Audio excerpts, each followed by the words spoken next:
Hi students, how are you? Hope you are well. Student, this is Saurav Yadav and I am your IIT JEE Mathematics mentor for 12th standard. So आज से अपन 12th standard start कर रहे हैं, ठीक है ना? थोड़ा सा गैप हो गया था बीच में, तो this is my first lecture for 12th standard, ठीक है ना? तो थोड़ा सा जैसे अभी आप 12th standard का जब मैथ्स स्टार्ट करते हैं तो आई होप ये टीचर में कोई भी अभी जो मैथ्स पढ़ाता है वो ये होप में रहता है कि जो 11th स्टैंडर्ड का जो बेसिक मैथ्स है, जो टूल्स रिक्वायर्ड हैं जब अपन 12th स्टैंडर्ड के मैथ्स को पढ़ते हैं, जैसे स्टार्टिंग चैप्टर अपने को फंक्शन पढ़ना है तो उसके लिए जो सब्जेक्ट जो नॉलेज चाहिए जो चैप्टर्स की, वो होप मैं चाहता हूँ कि आपने वो चैप्टर पढ़े होंगे, ठीक है ना? अगर फॉर एग्जांपल कोई चैप्टर अगर नहीं भी पढ़ा है, अगर उसका कंसेप्ट वीक है, तो जो टूल्स लगेंगे जो चैप्टर अपन पढ़ने वाले हैं तो वो मैं वापस से रिवाइज कर ही दूंगा, उसमें कोई इश्यू नहीं है, ठीक है? तो डोंट वरी कि अगर आपको कोई कंसेप्ट नहीं समझा है 11th स्टैंडर्ड का और वो 12th में वापस से आता है, कोई भी क्वेश्चन में या कहीं भी उठता है, तो मैं उसको वापस से रिवाइज कर दूंगा ताकि आपका वो जो आगे जो क्वेश्चन आने वाले उस पर वो आपसे बने, ठीक है ना? तो आज अपन अपना फर्स्ट लेक्चर स्टार्ट करेंगे, ठीक है? डायरेक्टली चैप्टर पे जंप नहीं करूंगा मैं, फंक्शन चैप्टर पढ़ाने वाला हूँ मैं आपको, उस चैप्टर में डायरेक्टली जंप नहीं करूंगा, लेकिन जो बहुत सारी बेसिक चीज़ें हैं जब अपन फंक्शन चैप्टर पढ़ते हैं उसमें बहुत सारी बेसिक चीज़ें हैं जो अपने को पता होनी चाहिए, तो वही अपन आज आगे आने वाले लेक्चर्स में पढ़ेंगे। बाद में 4, 5, 6, 7 लेक्चर के बाद अपन फंक्शन चैप्टर पर आएंगे ताकि अपना पूरा बेस क्लियर हो जाए जब अपन फंक्शन चैप्टर पर प्रॉपरली जब अपन जाएंगे, ठीक है ना? तो जो भी चीज़ें हैं मैं आपको एक करके आप नोट करते जाओ अपनी बुक्स में या अपनी नोटबुक में नोट करते जाओ, जो आपको लिए बहुत हेल्पफुल होगा, आगे आपके काम आएगा, ठीक है ना? जो अपन पहला जो बेसिक्स अभी तो बेसिक ही पढ़ रहे हैं, बेसिक्स, ठीक है? जो पहली बेसिक चीज़ है ना, जो पहली बेसिक चीज़ है, जैसे ही अपन फंक्शन चैप्टर में एंट्री करेंगे तो सबसे इंपॉर्टेंट चीज क्या है? ग्राफ। क्या इंपॉर्टेंट है? ग्राफ, है ना? इंट्रोडक्शन टू ग्राफ, है ना? Introduction to graph calculus part एक पूरा ग्राफ है, याद रखो जी। कभी किसी ने पूछा कि कैलकुलस क्या होता है, तो कैलकुलस अपन कैसे डिफाइन कर सकते हैं? कैलकुलस मतलब एक पूरा ग्राफ, पूरे ग्राफ की स्टडी को ही अपन कैलकुलस बोलते हैं। तो बहुत इंपॉर्टेंट है कि छोटे छोटे ग्राफ जो अपन 11th स्टैंडर्ड में पढ़ चुके हैं वो अपने को पता होनी चाहिए।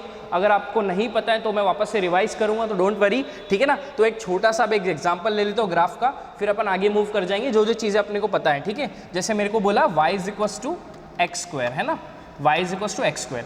होप आपने ये ग्राफ पढ़ा होगा, है ना? क्वाड्रेटिक इक्वेशन में अपन पढ़ते हैं कि क्वाड्रेटिक का ग्राफ, ठीक है ना? तो y = x² का ग्राफ पढ़ना है मेरे को, ठीक है? तो y = x² का ग्राफ कैसे आएगा, कैसे फॉर्म कैसे होगा, वो अभी आज देख लेते हैं अपन, ठीक है? जैसे मैंने, है ना, यहाँ पे मैंने x कोऑर्डिनेट ले लिया, यहाँ पे मैंने y कोऑर्डिनेट ले लिया, ठीक है ना? x कोऑर्डिनेट को मैं मान लेता हूँ 0, तो y भी 0 आ जाएगा, क्योंकि 0 का स्क्वायर कितना होता है? 0 ही होता है ना? x मैंने 1 माना तो y भी 1 आ जाएगा, ठीक है? x मैंने 2 माना तो y कितना हो जाएगा? 2 का स्क्वायर कितना हो जाएगा? 4 हो जाएगा। x मैंने 3 मान लिया तो y कितना हो जाएगा? 9 हो जाएगा, है ना? वैसे कोई नेगेटिव वैल्यूज़ मान लो, नेगेटिव वैल्यू जैसे मैंने -1 माना x तो y कितना हो जाएगा? +1। वैसे ही मैंने -2 माना x तो y कितना हो जाएगा? +4। -2 का स्क्वायर कितना होता है? 4 होता है ना? तो इतने वैल्यूज़ है। तो इसको अपन एक काम करते हैं, ग्राफ पे प्लॉट करने की कोशिश करते हैं, फिर देखते हैं कि जो फिगर फॉर्म होता है वो कैसा फॉर्म होता है, ठीक है ना? तो देखो अब इसको अपन प्लॉट करते हैं, देखते हैं क्या फॉर्म होता है ना? ये मेरा मान लो x एक्सिस है और ये मेरी y एक्सिस है, ठीक है ना? तो 0, 0 कहाँ पे होता है? 0, 0 तो कोई भी बोलेगा यहाँ पे होता है, तो पहला पॉइंट तो मेरा ये हो गया 0, 0, है ना? 1, 1 कंसिडर कर लो, ये 1 है और ये y का यहाँ पे 1 है, तो मान लो जैसे 1 लेने 1 लिख दिया, 1, 2, 3, 4, है ना? यहाँ पे भी 1, 2, 3, दैट इज़ 4, राइट? यहाँ पे भी मान लो, यहाँ पे नेगेटिव चीज़ें आ जाएंगी, -1, -2, -3, -4, ठीक है? वैसे x में नेगेटिव आ जाएगा, -1 y में -1 -2 -3 एंड दैट इज़ -4। ठीक है, अब 1 1 कहाँ पे आएगा? 1 1 यहाँ पे मैं कर लेता हूँ, ये मेरा एक पॉइंट मिल गया मेरे को। फिर मेरा 1 1 फिर 2 4 x2 है y4 है, x2 है y4 है, मतलब यहाँ पे कहीं पे ये 4 हो गया मेरा। ठीक है ना, ये मेरा 4 हो गया है ना, एक पॉइंट ये हो गया। अब x3 है और y9 है, x3 है y9 है, x3 ये रहा, y9 9 कंसिडर कर लो, यहाँ पे है कहीं पे, ये 9 हो गया है ना, इसके ऊपर आ जाएगा ये पॉइंट है ना 3 है ना, ये 3 3 3 3 ये यहाँ पे कहीं पे आएगा। ठीक है, यहाँ पे मान लो ये पॉइंट है ना। फिर वैसे ही यहाँ पे -1 और 1 -1 और 1 यहाँ पे पॉइंट आ गया। ठीक है, ये हो गया एक पॉइंट है ना। ये पॉइंट होने के बाद -2 और 4 -2 और 4 -2 4 इधर आ जाएगा कहीं पे। ठीक है, ये मेरा हो गया। अगर मैंने ये पॉइंट को ज्वाइन किया है ना, अगर मैं ये पूरे पॉइंट्स को ज्वाइन करता हूँ है ना, ये पॉइंट्स, ये नहीं है यहाँ पे पॉइंट। ठीक है, ये पॉइंट्स मैंने अगर ज्वाइन किए, ठीक है ना, तो ये पॉइंट ज्वाइन करने के बाद मेरे को एक ग्राफ मिलता है y = x² का मतलब ऐसा कोई शेप मिल रहा है। तो दिस शेप इज कॉल्ड, इसको अपन क्या बोलते हैं? पैराबोलिक बोलते हैं, पैराबोलिक ग्राफ है ना।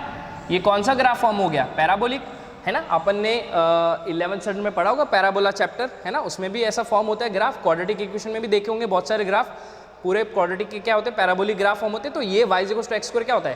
पैराबोलिक ग्राफ हो गया। इसी तरीके से कोई भी y का वैल्यू अगर ले लिया x के फॉर्म में, तो इसी तरीके से बहुत सारे ग्राफ फॉर्म होते हैं। तो इसी को पॉइंट को प्लॉट कर करके अपन क्या करते हैं? फॉर्म करते हैं ग्राफ।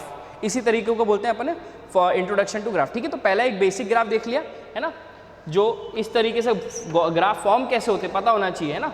हवा में थोड़ी फॉर्म होते हैं, कोई भी चीज़ हवा में फॉर्म थोड़ी होती है। मैथ्स में जो कुछ चीज़ हो रही है हर एक के पीछे रीजन होता है, because you are learning science. ठीक है ना, तो साइंस में जो कुछ हो रहा है उसके पीछे कुछ रीजन होता होगा। मुंह उठाए थोड़ी कुछ भी बोल देते कि ऐसा हो रहा है ऐसा हो रहा है, नहीं ना। ठीक है ना, सेकंड पॉइंट देखते हैं है ना। सेकंड पॉइंट देखते हैं जो इंपॉर्टेंट है, जो पता होना चाहिए है ना, दैट इज डोमेन है ना। डोमेन है ना। डोमेन क्या होता है? डोमेन का मतलब क्या होता है? जब अपन फंक्शन चैप्टर पढ़ेंगे तो डोमेन के क्वेश्चन भी सॉल्व करेंगे। बट अगर जैसे जब अपन इंट्रोडक्शन के तौर पे अभी पढ़ रहे हैं, तो जब अपन फंक्शन में जाएंगे तो अपने को एक्चुअली आइडिया होना चाहिए कि डोमेन मतलब क्या होता है ना। तो डोमेन का डेफिनेशन मैं बता देता हूँ। डोमेन का क्या होता है डेफिनेशन है ना। डोमेन मतलब क्या होता है? It's values of x।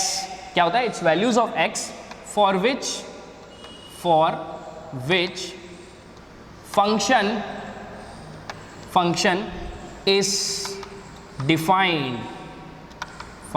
defined। और इसको अपन ऐसा भी बोल सकते हैं अगर तुम चाहो तो, expansion of graph on x axis है ना। x के ऐसे वैल्यूज जहां पे फंक्शन डिफाइन हो उसको अपन डोमेन बोलते हैं। ग्राफ जब भी x एक्सिस पे एक्सपांड होता है तो वो जितने वैल्यूज x एक्सिस पे लेता है वो क्या होता है? अपना डोमेन होता है।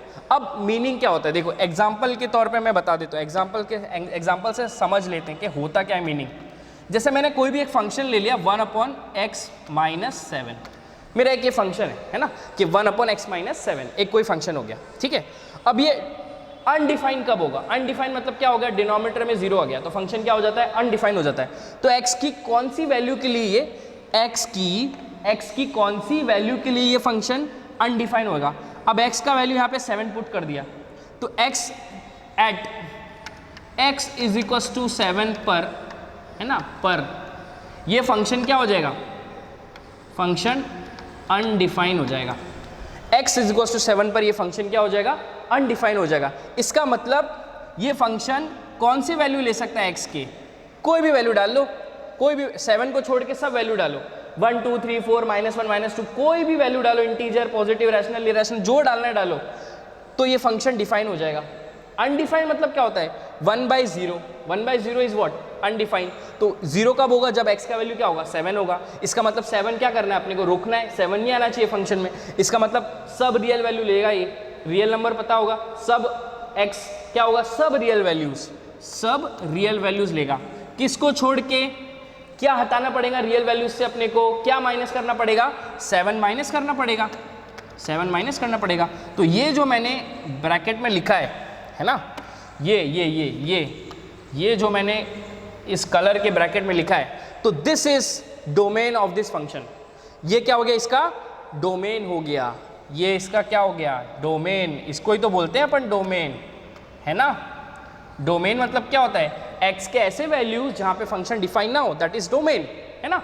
अब थोड़ा सा डोमेन, ये तो नॉर्मल सा एग्जांपल हो गया, अब थोड़ा ग्राफिकल वे में समझ लेते हैं, क्योंकि कैलकुलस में आए हैं तो मेरे से आप पढ़ रहे हो तो मैं ग्राफ ज़्यादा दिखाऊंगा आपको, थ्योरी कम दिखाऊंगा, क्योंकि IIT का मैथ से बॉस ग्राफ ही दिखेंगे हर जगह। ग्राफ से ही बहुत सारे क्वेश्चन सॉल्व हो जाते हैं कैलकुलस के। तो अपन 10 स्टैंडर्ड का मैथ्स नहीं पढ़ रहे हैं कि भाई धड़ाधड़ कर दिया और तो इक्वेशन निकाल सॉल्व हो गया, बस ऐसा नहीं होगा। यहाँ पे ग्राफ दिखेंगे तुमको, ठीक है ना।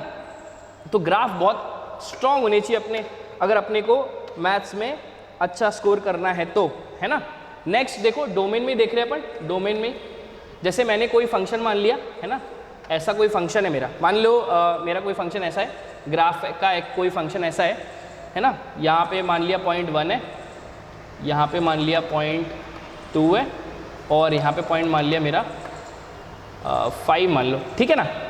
और मैंने ये इसको डॉट कर दिया, आप समझेगा आपको डॉट क्या होता है। यहाँ पे भी डॉट कर दिया और यहाँ पे भी डॉट कर दिया। अब मेरे को किसी ने पूछ लिया कि भाई ये फंक्शन है, इसका डोमेन बताओ। ये फंक्शन का क्या बताओ, डोमेन, है ना। तो मैंने तुमको बोला है डोमेन मतलब क्या होता है, x के वैल्यूज जहाँ पे फंक्शन डिफाइन हो। तो ये देखो कितने वैल्यूज ले रहा है, 1 ले रहा है, 2 ले रहा है, 3 ले रहा है, 4 ले रहा है, 5 ले रहा है। कहाँ पे स्टॉप हो रहा है, 5 पे। तो ये कौन से बॉल होते हैं, इसको अपन बॉल डॉटेड बॉल मान लो। ये जो दैट बॉल इज ना डॉटेड, है ना। और ऐसे जहाँ पे अपन ने कलर नहीं किया, दैट इज हॉलो मान लो इसको, हॉलो, है ना। जो डॉटेड होते हैं, डॉटेड का मतलब क्या होता है कि इंक्लूड हो रहा है, वो क्या हो रहा है, इंक्लूड हो रहा है, ठीक है। और हॉलो मतलब क्या होता है, वो एक्सक्लूड हो रहा है ना। क्या हो रहा है, एक्सक्लूड हो रहा है। इंक्लूड में अपन ने 11th स्टैंडर्ड, मैंने होप करता हूँ 11th स्टैंडर्ड में आपने ओपन इंटरवल और क्लोज इंटरवल पढ़ा है ना। तो इंटरवल जब भी वो डॉट दिखेगा, है ना, ये डॉट दिखेगा, ये वाला डॉट, तब तुम्हारा कौन सा इंटरवल आ जाएगा, क्लोज इंटरवल। इस तरीके को अपन क्लोज इंटरवल बोलते हैं। और जब भी ऐसा हॉलो बॉल दिखेगा, वहां पे क्या आ जाएगा, ओपन इंटरवल। ओपन इंटरवल क्या होता है, जहां पे एलिमेंट इंक्लूड नहीं होते हैं। क्लोज इंटरवल क्या होता है, जहां पे इंक्लूड एलिमेंट होते हैं, उसको अपन क्या बोलते हैं, क्लोज इंटरवल। तो इसका डोमेन पूछा मेरे को, तो मैं डोमेन कैसे लिख सकता हूँ इस फंक्शन का, कहाँ से स्टार्ट हुआ, 1 से स्टार्ट हुआ, कहाँ पे खत्म हुआ, 5 पे, है ना। दोनों 1 और 5 दोनों इंक्लूडेड है, क्योंकि ये डॉट है, दोनों इंक्लूडेड है। इसका मतलब दोनों पे कौन सा ब्रैकेट इंटरवल आएगा, क्लोज इंटरवल आएगा। तो इसका डोमेन हो गया 1,5, है ना। अब नेक्स्ट एक और एग्जांपल देख लेते हैं ग्राफिकल वे में, है ना। जैसे मेरे को बोला मेरे पास ये फंक्शन है ना, ये वाला फंक्शन मान लो, ये वाला, है ना। और यहाँ पे मान लिया मेरा 1 है, यहाँ पे 2 मान लिया, ठीक है। और यहाँ पे मान लिया 5, ठीक है। तो यहाँ पे मैं दे देता हूँ हॉलो बॉल, ठीक है। और मेरे को पूछ लिया कि भाई इसका डोमेन बताओ। तो इसका डोमेन कैसे बता सकता हूँ, ये फंक्शन का मैं सीधे बता दूंगा। Domain of the function will be, क्या होगा, क्या हो जाएगा डोमेन। यहाँ पे 1 इंक्लूड है क्या एक्सक्लूड है, ये कौन सा बॉल है, हॉलो बॉल है। हॉलो बॉल इसका मतलब क्या हो गया, वो इंक्लूडेड, बबल बोलते हैं इसको, बबल भी बोल सकते हो। ये बबल आ गया, इसका मतलब क्या हो गया, वो एक्सक्लूड एलिमेंट। एक्सक्लूड एलिमेंट जहाँ पे एक्सक्लूजन आ गया, वहाँ पे कौन सा इंटरवल आ जाता है, ओपन इंटरवल आ गया। और कहाँ पे खत्म हो रहा है, 5 पे खत्म हो रहा है। 5 पे भी कौन सा है, देखो ना बच्चों, 5 पे कौन सा है, हॉलो बॉल है या बबल है। तो बबल मतलब वो इंक्लूडेड नहीं है, तो इसका डोमेन क्या आ जाएगा, 1,5, है ना। ये एक और ग्राफ हो गया, ठीक है ना। और देख लेते हैं कोई फंक्शन, मान लो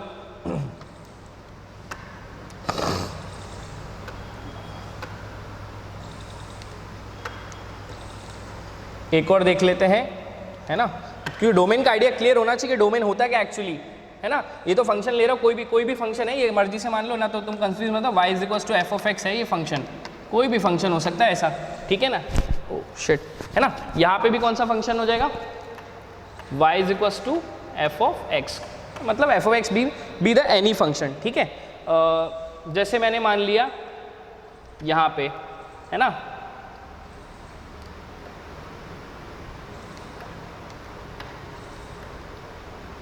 ये मान लो ग्राफ यहाँ से स्टार्ट हुआ, है ना,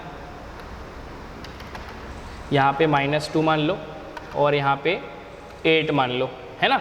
ये ग्राफ दिया है और मेरे को पूछा है कि ये फंक्शन का डोमेन बताओ, तो मैं सीधे सीधे बता दूंगा इस फंक्शन का डोमेन क्या हो जाएगा, ये वाले फंक्शन का डोमेन क्या हो जाएगा, domain of the function will be -2 है, -2 पे कौन सा बॉल है, बबल है, बबल है, इसका मतलब इंक्लूड नहीं होगा, इंक्लूड नहीं होगा इसका मतलब यहाँ पे कौन सा बबल है, एक्स, जब जहाँ पे ग्राफ खत्म हो रहा है, ग्राफ यहाँ पे खत्म हो रहा है, वहाँ पे क्या है 8 है, तो 8 पे क्या है ओपन ब्रैकेट आएगा, क्योंकि ये क्या है हॉलो बॉल है, इसका मतलब ओपन, इसका डोमेन क्या हो गया -2, 8, ठीक है ना, -2, 8।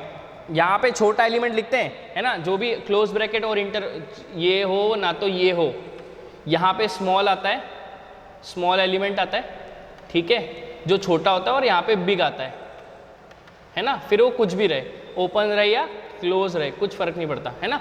तो पहला स्मॉल लिखते हैं, बाद में बिग लिखते हैं, इसलिए -2 छोटा है और 8 बड़ा है, स्टार्ट -2 खत्म 8, खत्म नहीं हुआ एक्चुअली वो, ठीक है, मैं उसका बताऊंगा मैक्सिमम और मिनिमम वैल्यू जब आएगा फंक्शन का तब बताऊंगा। तो इसका डोमेन क्या हो गया, -2 और 8 के बीच में इसका डोमेन हो गया, ठीक है, दोनों को क्या डाल दिया अपन ने, क्लोज ब्रैकेट डाल दिया, ठीक है ना। तो ये थोड़ा बहुत आइडिया था डोमेन के बारे में, तो तुमको पता होना चाहिए, है ना, this is all about domain, short idea, है ना, ठीक है। ओके, नेक्स्ट अपन आते हैं, डोमेन के बाद किसकी बात आती है, रेंज की बात आती है ना, रेंज ऑफ फंक्शन, है ना। रेंज को अपन हाइट भी बोल सकते हैं, हाइट फंक्शन की, हाइट ऑफ फंक्शन, है ना। हाइट मतलब हाइट मतलब भी क्या होता है, रेंज ही होता है। अब रेंज का डेफिनेशन क्या होता है ना, डोमेन क्या था, एक्स के वैल्यूज जहां पे फंक्शन डिफाइन हो, वाई, रेंज क्या होता है, वैल्यूज ऑफ वेरिएबल y, है ना। y के वैल्यूज को अपन क्या बोलते हैं, वेरिएबल, कुछ भी हो सकता है y की जगह, तो इसलिए उसको वेरिएबल लिखा, values of variable y is called range of function, है ना, is called range of function। अब इसको कैसे समझ सकते हैं, ग्राफिकल वे में ही समझ सकते हैं। कैसे समझ सकते हैं, जैसे कोई मेरे पास फंक्शन है, मान लो मेरा ये फंक्शन है कोई भी, है ना, चलो जो तुमको पता है उसकी बात करते हैं ना। अब देखो तुमने, मेरे को पता है ट्रिग्नोमेट्री तो पढ़ा ही होगा, ट्रिग्नोमेट्री में अपन साइन का ग्राफ पढ़ा है, y is equal to sine X trigonometric function पढ़ा है, तो y is equal to sine X का ग्राफ कैसा होता है, ऐसा होता है ना, यहाँ पे भी जाता है वो और यहाँ पे भी जाता है, ठीक है ना।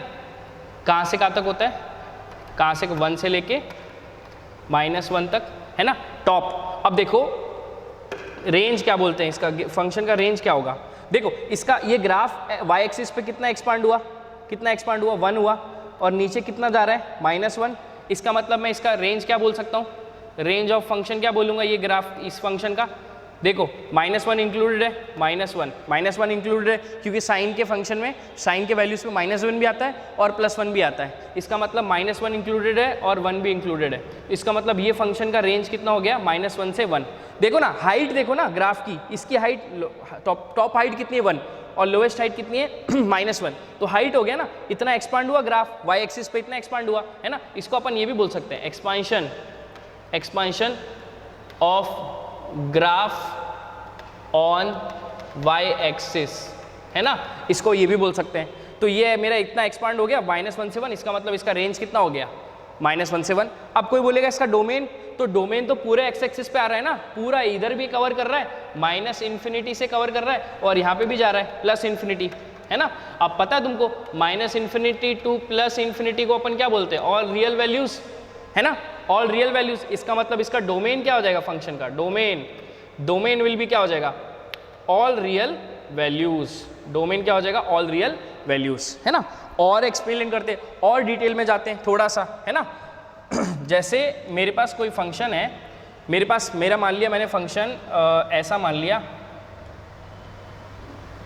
है ना, ये फंक्शन मान लिया, ठीक है, और ये मेरा वैल्यू दे लिया मैंने -5, छोड़ो ये ग्राफ ही गंदा हो गया, इसको वापस से देखते हैं, ठीक है। अब देखो कैसे देखेंगे, जैसे मैंने ये फंक्शन माना कोई सा, है ना, ये मान लिया मैंने फंक्शन, है ना, ऐसा फंक्शन है मेरे पास, ठीक है।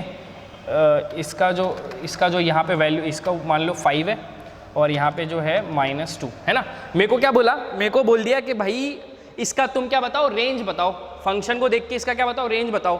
तो रेंज कैसे बताऊंगा इसका मैं, रेंज मतलब क्या होता है, y के वैल्यूज, और रेंज में मैं क्या देखूंगा, y एक्सिस पे देखूंगा ना, y एक्सिस पे रेंज देखेंगे, इधर थोड़ी देखेंगे, ये तो डोमेन की बात हो गई, ग्राफ तो इधर ऐसा फैलेगा। तो देखो इसका लोएस्ट वैल्यू कितना है, -2 और कहाँ तक जा रहा है, 5 तक, तो इसका रेंज क्या लिख दूंगा, रेंज क्या लिख दूंगा। अब देखो यहाँ पे ओपन और क्लोज की बात आ गई अब, है ना। तो -2 इंक्लूडेड है क्या, कौन से बबल है, इसका मतलब ये इंक्लूडेड नहीं है, इसका मतलब ये कौन सा ब्रैकेट आ जाएगा, इस पे कौन सा ब्रैकेट आ जाएगा, ओपन ब्रैकेट कितना आ जाएगा, -2, है ना।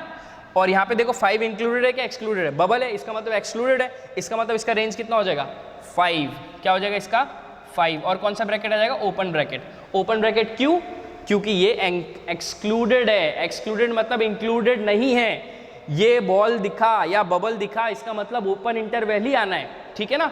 सीधी बात है, ज़्यादा कंफ्यूजन होने की जरूरत नहीं है, सीधी क्लियर आइडिया है डोमेन और रेंज क्या होता है, ठीक है।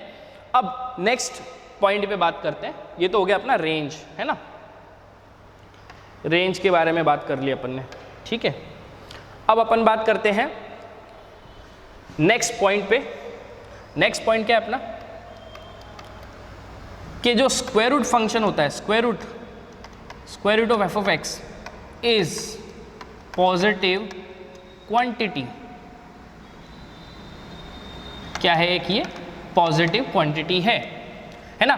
तो ये जो पॉजिटिव क्वांटिटी है, तो ये एग्जिस्ट कब करती है, स्क्वायर रूट एग्जिस्ट कब करता है, स्क्वायर रूट एग्जिस्ट व्हेन, कब एग्जिस्ट करेगा ये, जब भी अंदर का जो फंक्शन होगा, that should be always positive. अंदर का फंक्शन जब तक पॉजिटिव नहीं है तब तक ये एग्जिस्ट नहीं करेगा। तो अंदर का फंक्शन क्या होना चाहिए, पॉजिटिव होना चाहिए, मतलब मैं मीनिंग क्या है इसका, मतलब देख लो, जैसे फॉर एग्जाम्पल, जैसे मैंने ले लिया स्क्वायर रूट ऑफ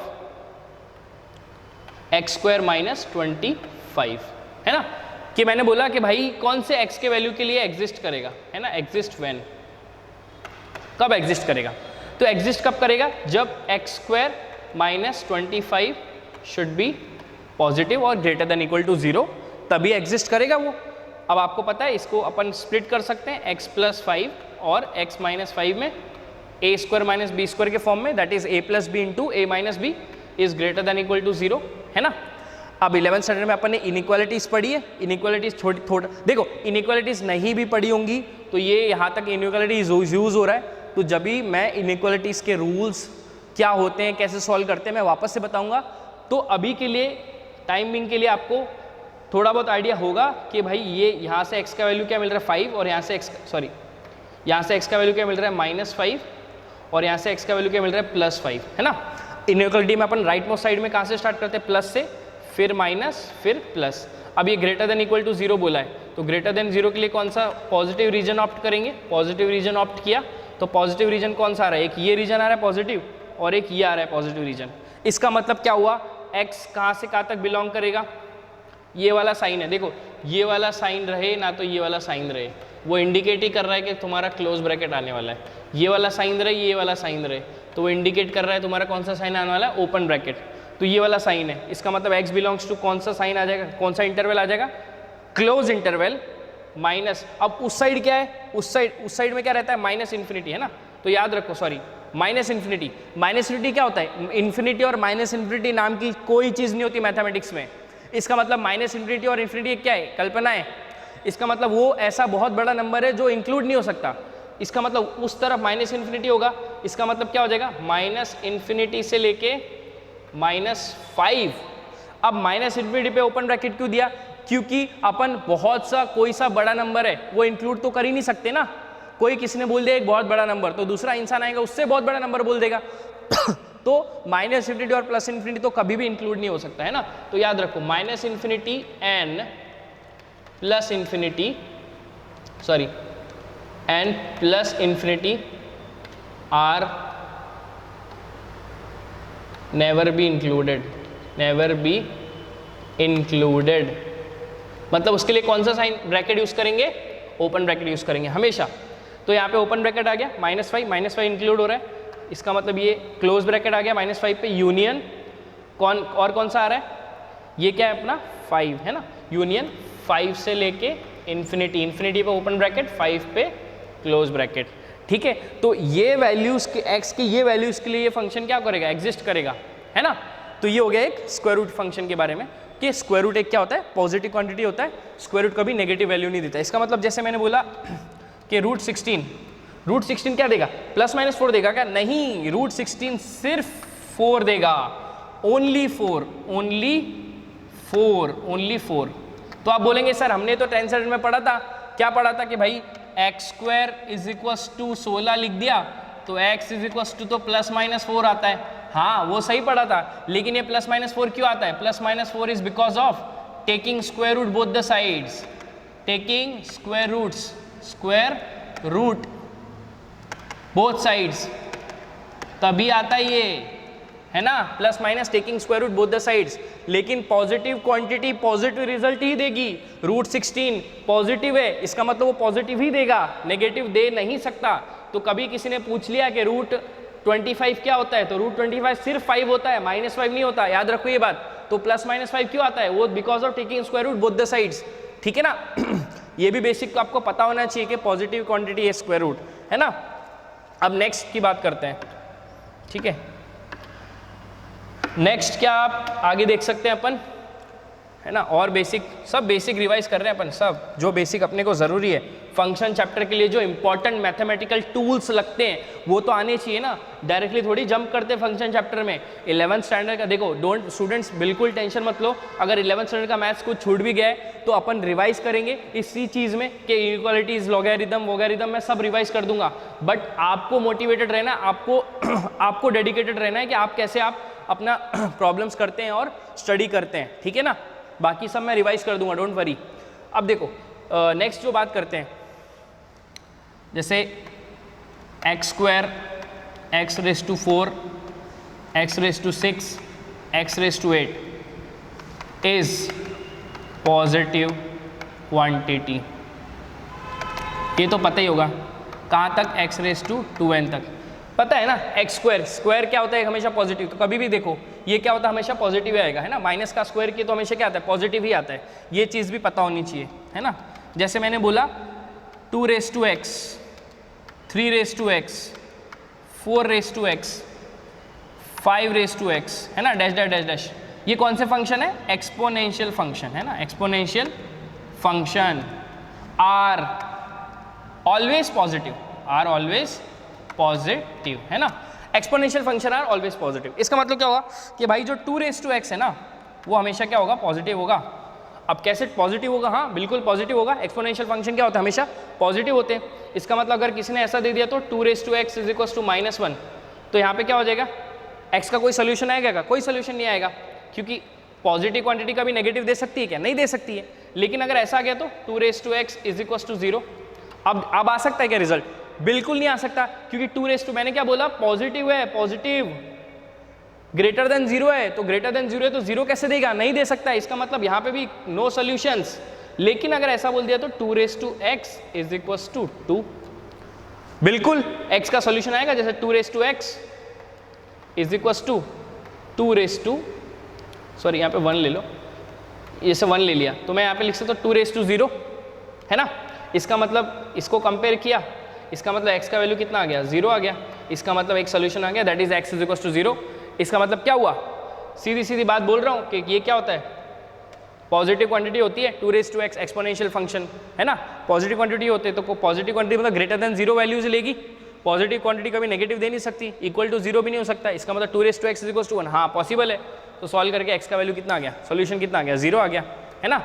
सीधी सी बात, ये चीज़ भी पता होनी चाहिए, ठीक है ना। Okay, this is all about exponential function, है ना। अब अपन नेक्स्ट जो पॉइंट पढ़ते हैं वो पढ़ते हैं रूट्स, है ना। रूट्स क्या होते हैं, रूट्स, है ना। रूट्स क्या होते हैं, रूट्स मतलब क्या होते हैं, रूट्स आर, है ना, रूट्स आर वैल्यूज, क्या होते हैं, रूट्स क्या होते हैं, roots are values of X, roots are values of X for which y is 0, y is 0। x के ऐसे वैल्यूज जिसके लिए y 0 हो उसको अपन क्या बोलते हैं, रूट्स बोलते हैं। इसका मतलब जैसे मैंने बोला y = x² - 1, इसका मतलब क्या हो जाएगा, y = x + 1 x - 1, है ना। तो बताओ x के कौन से वैल्यू के लिए यहाँ पे 0 आ रहा है, y 0 होगा, एक तो 1 होगा, एक तो -1 होगा। इसका मतलब रूट्स क्या हो गए, इसके रूट्स कौन से हो गए, क्या रूट्स हो गए, -1 और 1, है ना। देखो ना, 1 और -1 के वैल्यू के लिए y कितना हो रहा है, 0 हो रहा है, इसका मतलब रूट्स कितने हो गए, -1 और 1, और नंबर ऑफ रूट्स कितने हो गए, 2 हो गए, है ना। नंबर ऑफ रूट्स कितने हो गए, नंबर ऑफ रूट्स कितने हो गए, 2 हो गए, है ना। और रूट्स का मतलब एक और होता है, है ना। रूट्स क्या होता है, it is x coordinate of x axis, है ना। और क्या है इसका, intersection of graph with x axis, है ना, ठीक है। x ये क्या होता है, एक तो x कोऑर्डिनेट भी होता है, और रूट मतलब क्या होता है, कभी भी ग्राफ x एक्सिस को इंटरसेक्ट करता है, कितने बार भी इंटरसेक्ट करे तो उसको अपन क्या बोलते हैं, उसका रूट बोलते हैं। इसका मतलब क्या हो गया, जैसे मैंने कोई ग्राफ ले लिया, है ना, जैसे मैंने कोई ग्राफ ले लिया, मेरे पास क्या आ गया, ये है ना, एक कोई ग्राफ ले लेते हैं, ठीक है। जैसे मेरे पास ये मेरा ग्राफ है ना, यहाँ पे जैसे इंटरसेक्ट मारा, ये 2 हो गया, ये 3 हो गया, और ये मैंने मान लिया 4, है ना। तो मेरे को पूछा इसके नंबर ऑफ रूट्स बताओ कितने, पहले तो रूट्स कौन कौन से वो बताओ, है ना। रूट कौन से रूट्स हो जाएंगे, रूट्स एक तो कितने हो जाएंगे, 2 हो जाएगा, 3 हो जाएगा और 4 हो जाएगा, ठीक है। और देखो ना कितने बार कट मारा, 1 2 3 बार कट मारा ना, तो नंबर ऑफ रूट्स कितने हो जाएंगे, इसके कितने हो जाएंगे, number of roots 3 number of roots हो जाएंगे। एक्स एक्सिस को जितने बार कट मारता है ग्राफ, वो क्या होता है, उसका रूट होता है। सीधी बात है, सिंपल हिंदी भाषा में कि एक्स रूट मतलब क्या होता है, एक्स एक्सिस का इंटरसेक्शन, ग्राफ का एक्स एक्सिस के साथ इंटरसेक्शन को अपन उसका रूट बोलते हैं, ठीक है ना। ठीक है स्टूडेंट्स, आज के लिए इतना। आगे के अपन बेसिक और रिवाइज करेंगे, लेक्चर वाइज पढ़ते जाएंगे आगे जो भी फंक्शन में टूल्स रिक्वायर्ड है, ठीक है। So that's enough for today.